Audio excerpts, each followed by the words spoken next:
Congratulations on your posting to Cyprus. I hope you have a most successful and enjoyable tour. The purpose of this video is to give you certain information so you can prepare yourself and your family well in advance. Now, obviously it's not possible on a short film like this to cover all aspects of life and work here. If when you've seen it you still have some questions, you should contact your general office. The first point I would wish to make is that Cyprus is a fully integrated Army and Royal Air Force command. You will come across a number of Army personnel during your time here, and indeed may find yourself working alongside them in a joint service unit. You or your family may find Cyprus a little strange to start with, but the Cypriots are warm and friendly people, and there are a number of welfare organisations whose aim is to help you settle in as quickly as possible. Let's now see what you can expect in a little more detail, with some examples of everyday life here in Cyprus.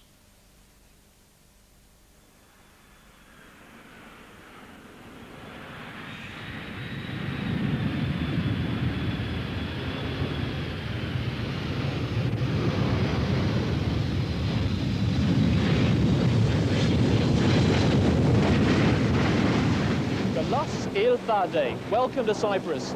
I'm John Knighton, and this is the main air terminal at RAF Akrotiri. It's about 1:30 on a typical Thursday lunchtime, and the weekly trooper flight with 250 people has just arrived from Brize Norton.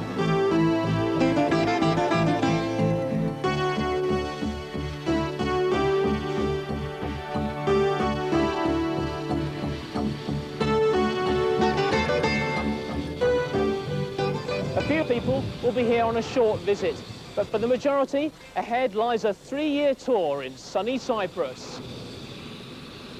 We're going to take a look at how a tour in Cyprus will affect the lives of service personnel, and we'll be taking a glimpse of what's in store for you, whether you're married or single.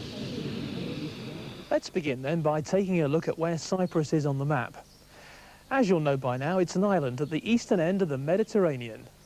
Its position between Turkey and Egypt, and not far from Syria, Lebanon and Israel, means that the island of Cyprus enjoys hot Mediterranean summers. In the winter, the altitude of the Troodos range, coupled with the cold easterly winds, can produce almost Arctic conditions. Its proximity to the Middle East means that Cyprus is in the midst of a politically volatile climate too.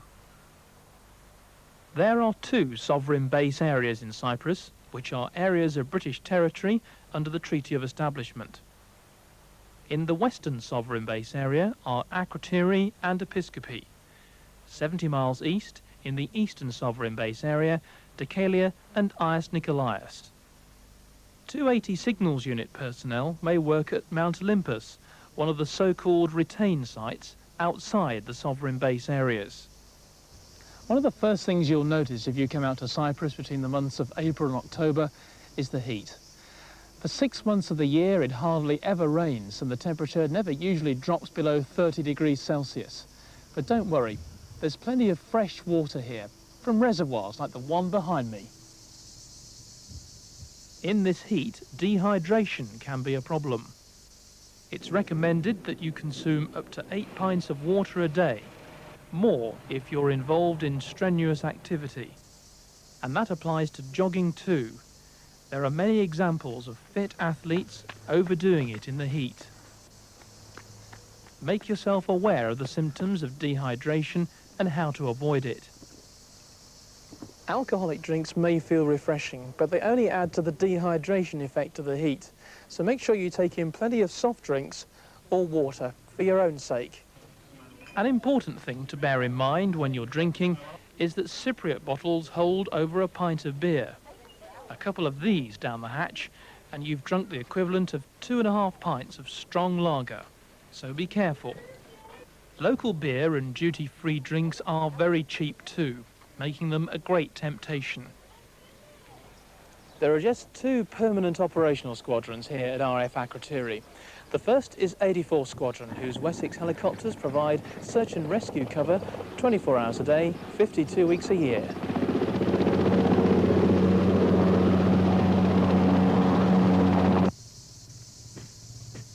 The other resident squadron, 34 Squadron RAF Regiment, have regular patrols, keeping a round-the-clock watch along the perimeter of the station.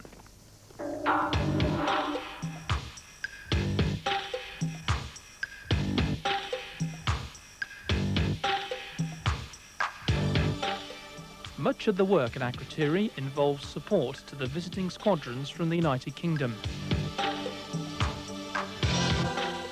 The months of March to October are the busiest, when the clear skies and dry, stable atmosphere give the APC detachments the perfect conditions to practice manoeuvres and test equipment ready for their primary role in the UK. The Red Arrows, too, fly in each spring to work up prior to their long display season back home.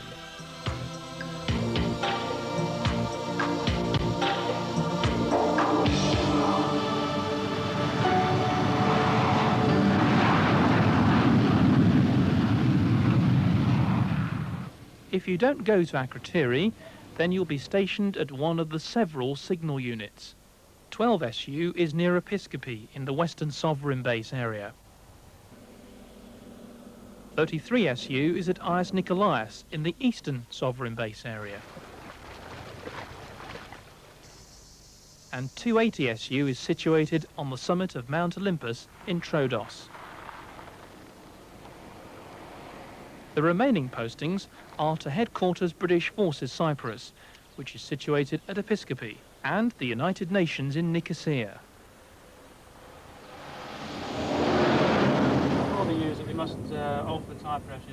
There are many joint service units in Cyprus, so you could well find yourself working alongside someone in a different coloured uniform.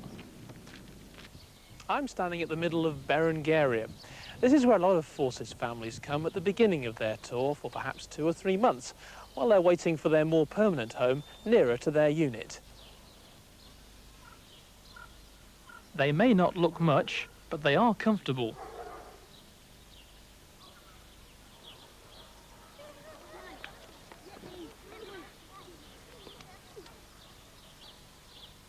Berengaria, or BG as it's known, is very much a self-contained village with its own shops. It also has its own recreational facilities, like this swimming pool, right on its doorstep. Single personnel are accommodated in conventional barrack blocks on the various stations.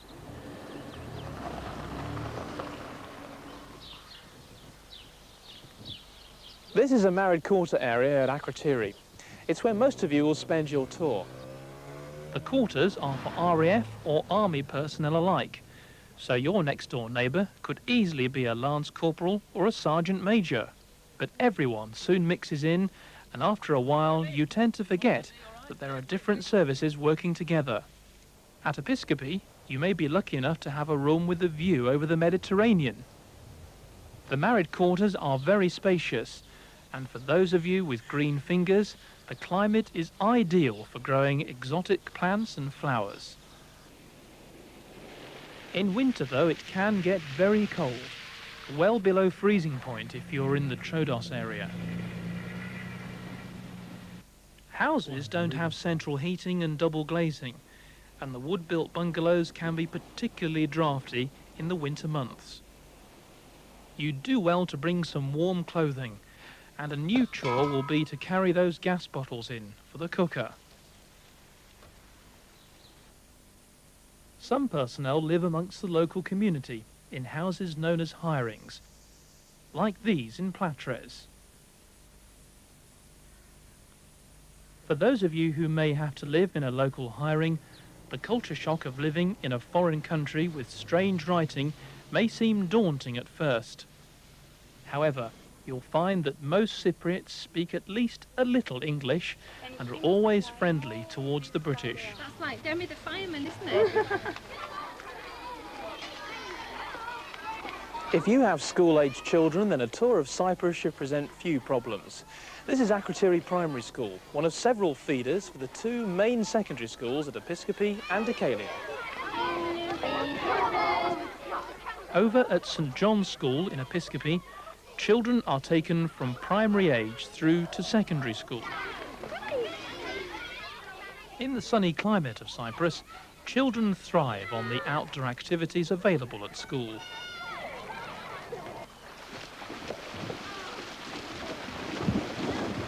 Children in Cyprus can go right through to A-levels, though because of the smaller size of the sixth form, the full range of A-level options may not be as wide as those available in larger UK schools. It's worth a word with your education officer before deciding on your child's education. A shortage of jobs on the local market may lead to difficulties for both school leavers and wives of servicemen. For the school leavers, the MOD has set up its own youth training centre, which teaches in both clerical and technical subjects. There's also the opportunity to take city and guilds exams in subjects like electrics and mechanical engineering. Is it the same way round as what's on the screen? 45 days annual leave, 1 48-hour pass and 3 travel warrants left. A more serious problem may be trying to find employment for your spouse, especially if she or he has left a good job in the UK. Almost all jobs, by law, are taken by local Cypriots, which leaves only a few clerical or educational jobs, which are often run on a job share basis. Pay can be poor compared with the UK rates.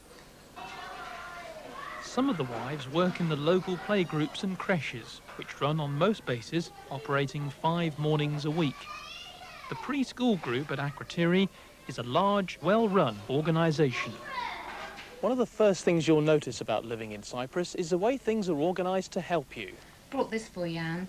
It just gives a list of the facilities available on the base.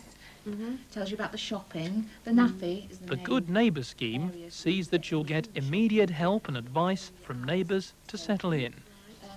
Each station has a hive, which stands for Help, Information, Volunteer and Exchange.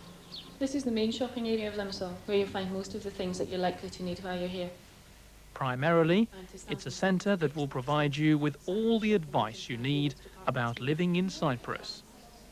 You'll find maps of towns, where the creche is, when the Wives Club meets. Some even run toy libraries. Off we go then, let's go and give it to the lady. And it's great fun helping run a fete to raise money.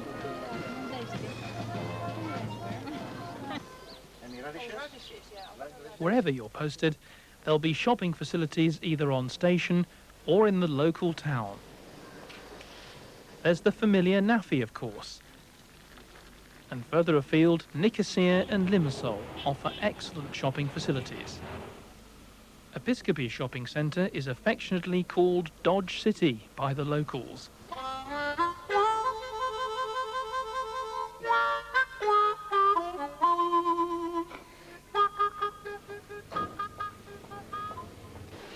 Fruit and vegetables are extremely cheap when in season. Although when the season is over, don't expect to find any imported fruit on the counter at equally cheap prices.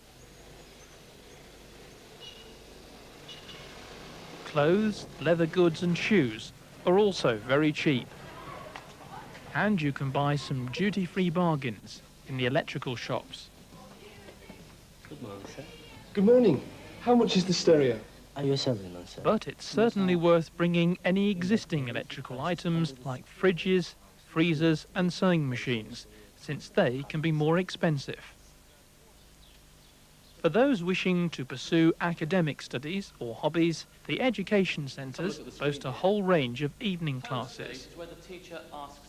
On the academic side, there are many GCSE classes, RSA, word processing courses, and the varied OU foundation courses. So once you've black-levelled the tape... Hobby classes include copper beating, flower arranging, and ballroom dancing, not forgetting the very popular language classes. There are plenty of other things to get involved with as well on the station.